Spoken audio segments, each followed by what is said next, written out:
Two clarificatory questions. To of course, our distinguished chairman of the Committee on Basic Education, the debonair Congressman Roman Romulo. I am very much willing to answer your questions. You may proceed, Honorable Roman Romulo. Thank you, Madam Speaker. The gentleman from Cagayan de Oro, I was listening to your privileged speech on online gambling. And last night, I chanced upon a news report about Cardinal or Bishop David Yes, Bishop. talking about gambling, the Cara Cruz issue, wherein an altar boy passed away. And do you know, Madam Speaker, honorable gentlemen, the reason why the altar boy passed away was because one day during the Habagat, he was looking for his father, and he could not find his father anywhere. So they were searching. He was wading through the flooded streets of the place where he resides until he realized someone told him that his father was actually in the police precinct. And the reason for that was that he was arrested for playing Cara Cruz Under PD on gambling. under PD 1602. That's correct, an old presidential decree. So don't you find it ironic, Madam Speaker, gentlemen from Cagayan de Oro, that we are talking here about online gambling, whether it is legitimate or not, but then we have simple people, simple Filipinos who we arrest for playing Cara Cruz.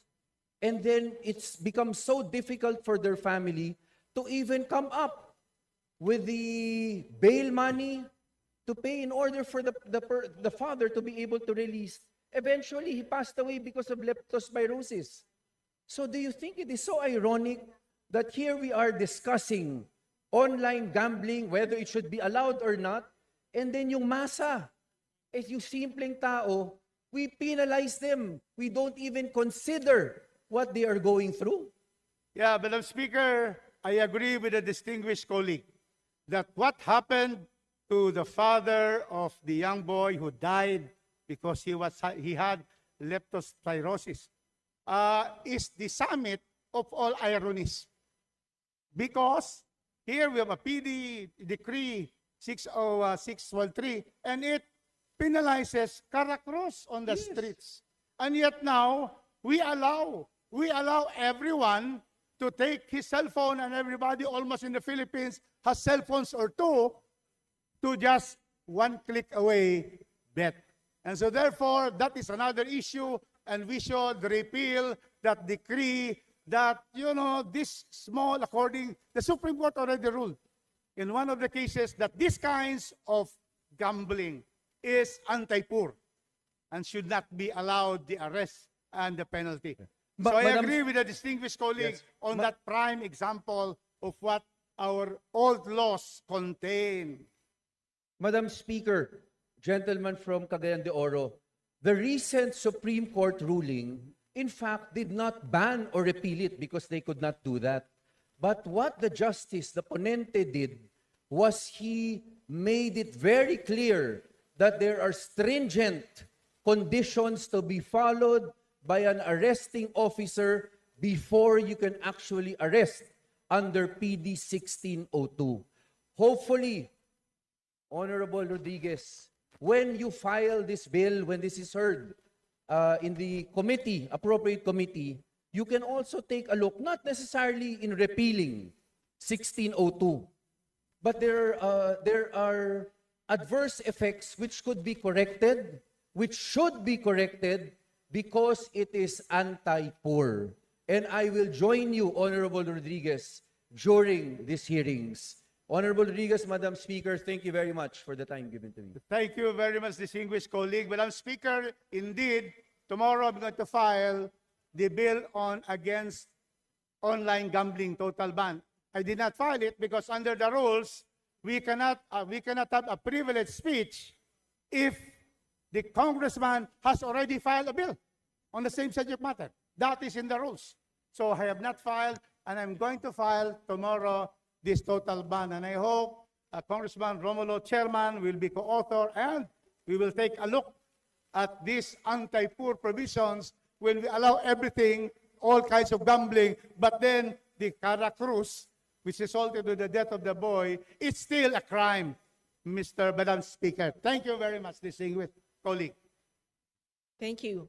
Majority Leader, to recognize our Senior Deputy Majority Lawrence Defensor.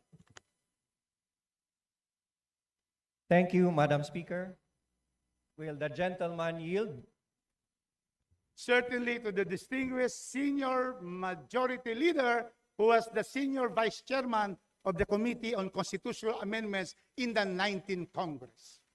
Yes, the Senior Deputy Majority Leader, please proceed. Thank you to the Honorable Rufus Rodriguez for raising that issue on online gambling. Our entire country should be aware of the ill effects of illegal gambling, not only online, but illegal gambling per se. Madam Speaker, I have a daughter who's 7 years old now, and I can barely keep her hands off my cell phone. More so, my teenage son, who already has access not only to social media, but to other online games through a simple cellular phone. Madam Speaker, may I know from the gentleman if from other countries or jurisdictions there have already been regulation and bans not only on gambling, but simply social media bans to protect its citizens, especially the youth.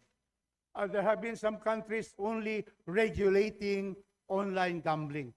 There has been no country that has banned online gambling, total ban, not regulation, because now it seems that there is a choice of us policymakers, ban or regulate. I maintain that just regulation will not be enough to be able to stop this pernicious, addictive online gambling. So that is the situation our distinguished Senior Majority Leader. Madam Speaker, the cause of the Honorable Rufus Rodriguez is very honorable. May I know if he has data or statistics to support this ban on online gaming to further strengthen his position and the bill that he will file eventually? We have here what has been researched by Digital Risk Observatory. It says that of the 116 million, as of December 2025, the Philippines has a population of 116 million. And 28 million of those are in the island paradise of Mindanao. Because Abante Mindanao, my brother is here, trying to be able to bring out what is good for Mindanao. And so it's according to Digital Risk Observatory 2025 study, current this year, estimated 34 million or 1/3 already of our Filipinos are into online gambling.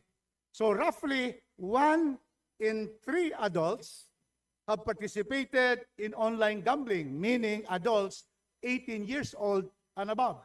But then the problem is 7, 8-year-old up to 18, they already bet because it's just a click away. And most of our 7 years old, even younger than that, have cell phones already. And so continuing with these statistics and this particular finding, 64% surveyed users, so 64% of the 34 million Filipinos admitted to betting online, many of them doing so daily. That is the problem. Daily in their cell phone, having online betting. And around 30% of users, distinguished majority, Senior Majority Leader, are between, here is the figure, 30% of the users are between ages to 15 to 24. It has excluded even those less than 15. So 15 to 24-year-old young people are already users of online gambling. And they started playing even before reaching the age of 15, you see. So therefore, statistics will show that clearly this is a silent epidemic which is plaguing our country today. Mr. Speaker, I agree with the Honorable Rodriguez, especially that access to online gaming is as simple as clicking your cell phone without any verification or any security to protect the young from engaging in online gambling. Now, based on reports and based on data that I have seen from news agencies, there are at least 40,000 Filipinos involved in online gambling as a way of work, as a way of profession. And these people have gainful income as operators of online gambling. May I know from the Honorable Rodriguez, what would be his suggestion to give livelihood, to give jobs and employments to innocent people that will be affected by a total ban of online gaming, so that we will not deprive them of their livelihood and their gains that they will use for their families? Mr. Speaker, in the same vein as what the Department of Labor has done to the displaced workers of POGO, because we banned POGO, there is a program by the DOLE to reintegrate and to give a chance to work and opportunities for those that will be displaced when this becomes illegal. You are right, Senior Majority Leader, that 40,000 under the survey, 40,000 are now engaged in these particular platforms. And so therefore, we will ask the proper agency, and that is the DOLE, to prepare already. Once we have this bill passed and would become law with the Senate and to be signed by the President, then there has to be a program by the Department of Labor and Employment to be able to, again, give them jobs through training and proper orientation. Mr. Speaker, I will fully support this bill by the Honorable Rufus Rodriguez. In fact, I will be active in his committee hearings, not only to protect Filipinos from the ill effects of online gambling, but also to ensure that the livelihoods of affected Filipinos will be addressed and protected. Mr. Speaker, let me manifest my intention to be the first co-author once the Honorable Rodriguez has filed this bill, and he has my full support in the committee once this bill is deliberated. Thank you so much, Mr. We thank the Honorable Majority Leader, that the Senior Majority Leader, for his signification of support, together with our Chairman of the Committee on Basic Education. They will be the first co-authors of this bill. Thank you so much. Thank you, Honorable Defense